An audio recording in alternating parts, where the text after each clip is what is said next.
BJP चुपचाप बंगाल के अंदर अपना पैर रखने में सक्षम हुई थी बदौलत ममता बनर्जी।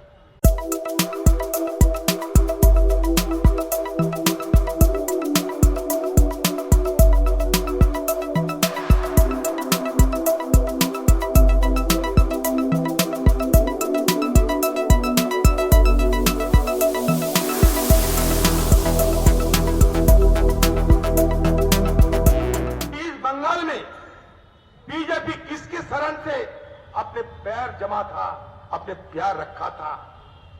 1999 में आपको जरा याद दिलाते हैं, हमारे बंगाल में कभी बीजेपी का कोई नामो निशान नहीं थे।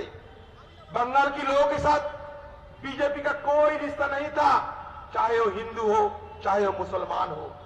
सबसे पहले बंगाल के नेत्री ममता बनर्जी बीजेपी पार्टी के साथ सियासी चुनावी गठबंधन करके, याद कीजिए चुनावी गठबंधन किसने किया था? चुनावी गठबंधन ममता बनर्जी की थी। किसके साथ? बीजेपी के साथ। क्या कहकर?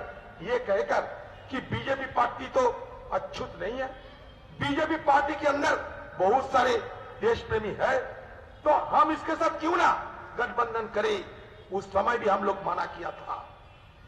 बीजेपी चुपचाप बंगाल के अंदर अपना पैर रखने में सक्षम हुई थी बदौलत ममता बनर्जी। धीरे धीरे अपना पकड़ बढ़ाते गए।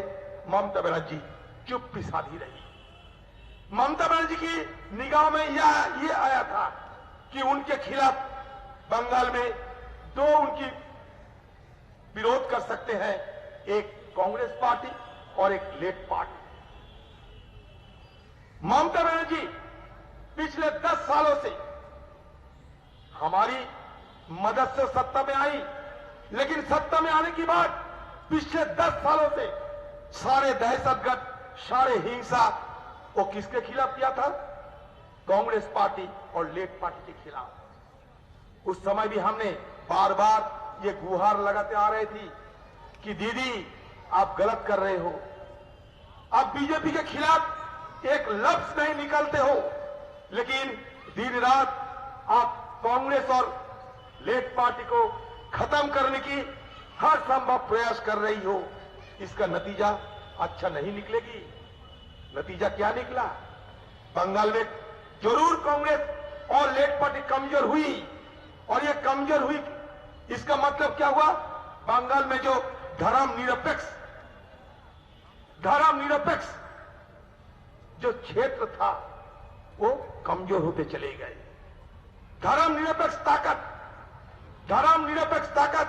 कांग्रेस और लेफ्ट पार्टी वो जितना कमजोर होते गए, उतना बलशाली होते गए, उतने ताकतवर होते चले गए बीजेपी पार्टी। आप खुद देख लो।